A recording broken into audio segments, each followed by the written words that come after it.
as we all know here, how richly rewarding vegetable gardening is, so I never hesitate to share. I'm also pleased that I've made a few converts along the way. One of my girlfriends in particular, when I first came home, I was volunteering in the garden, and I would come home with my nails all dirty and all sweaty, and I would try to get her to come over to the garden with me, and she was like, girl, it is too hot over there, and I'm not feeling them bugs.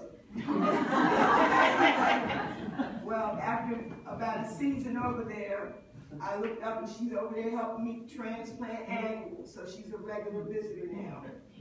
Another friend of mine who happens to be a Wilmington longshoreman, big strapping macho dude, he comes by the garden on a regular basis, and he follows me foot to foot like a little kid, asking me thousands of questions, trying to eat my tomatoes and all my vegetables and stuff.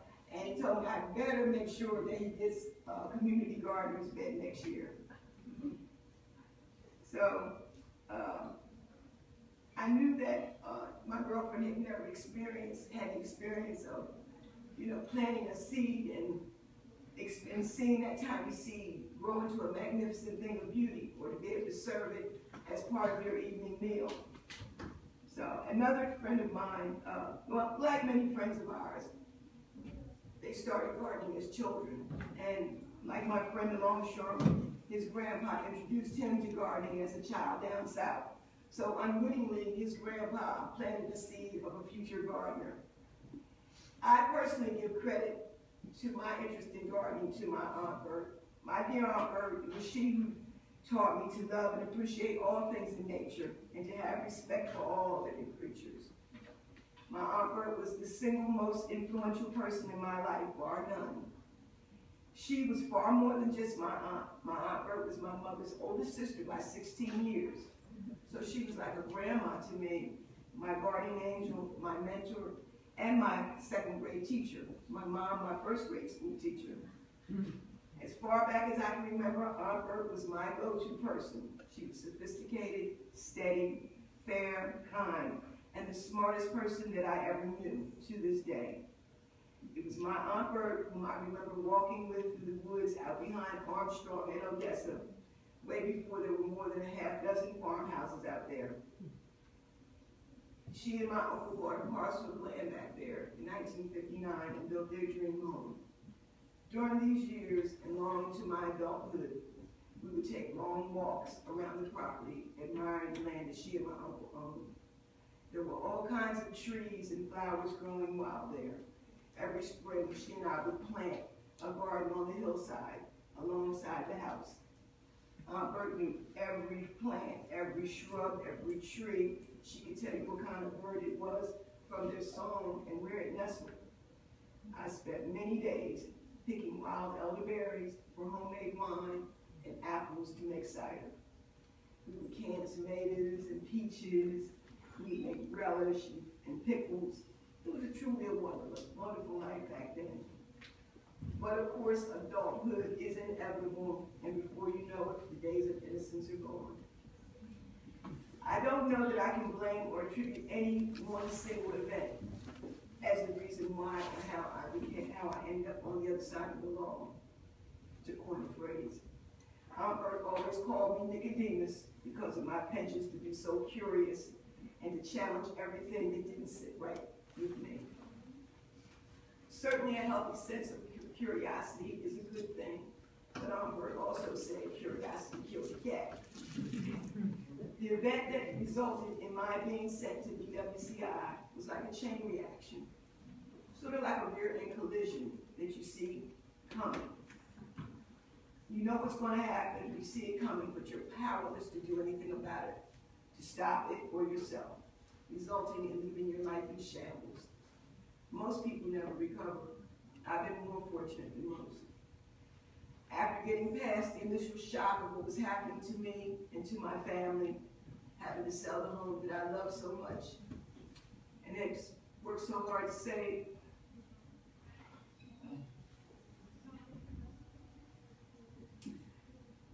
I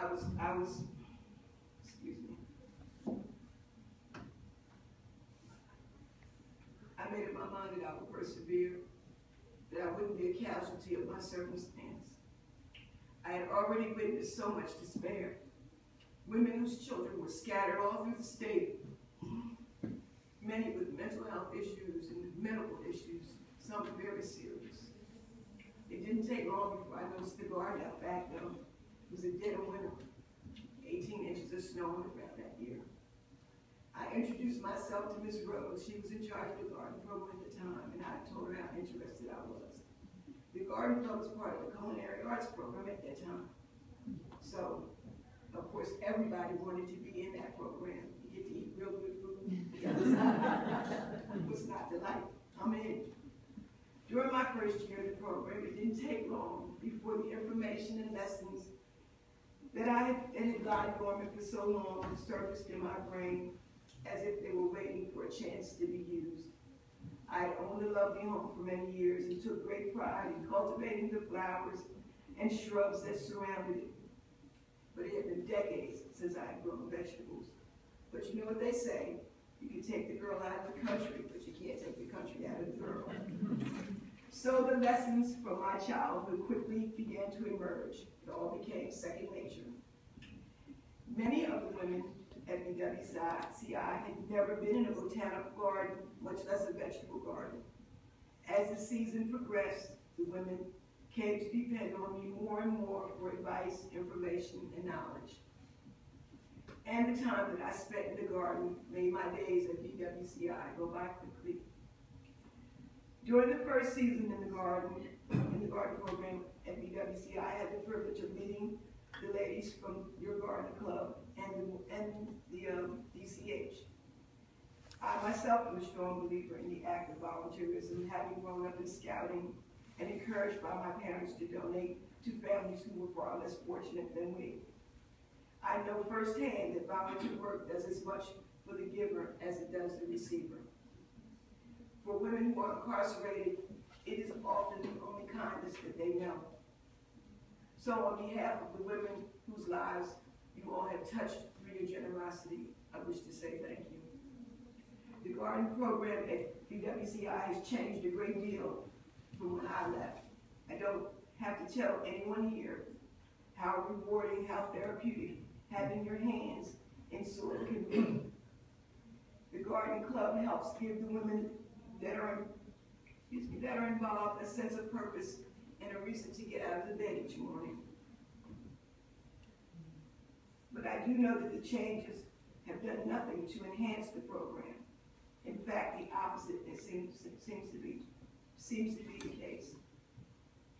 But in spite of all the obstacles put before you all, I know that your group continues to persevere.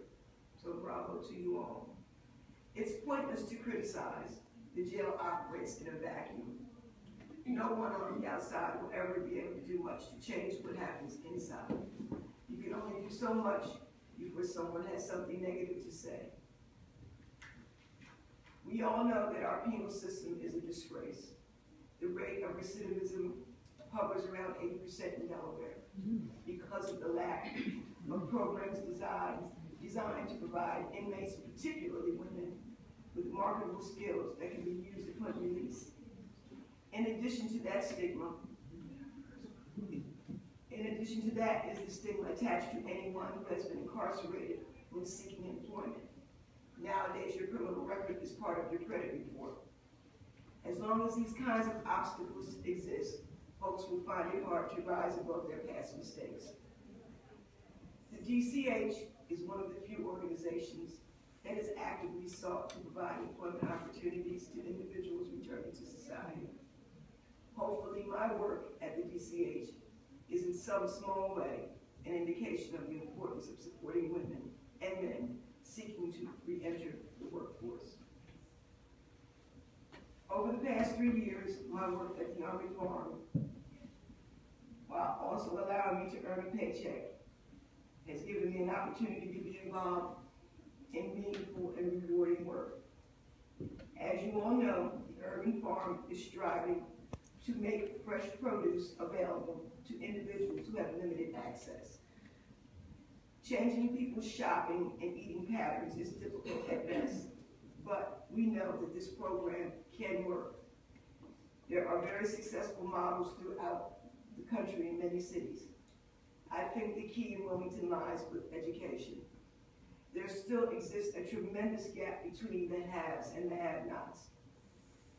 We at the DCH and the Urban Farm are committed to closing that gap at the dinner table. We look eagerly forward to the time when everyone has the same access to fresh, nutritious food choices, I brought along with me a few photographs from my work at the BWCI Garden as well as the Urban Farm.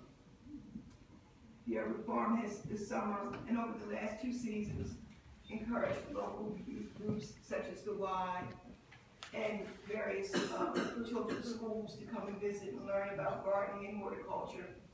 We've had the privilege of hosting the Garden Club of America and many other organizations throughout the summer. This week, as a matter of fact, we will be sponsoring the Delaware Nature Society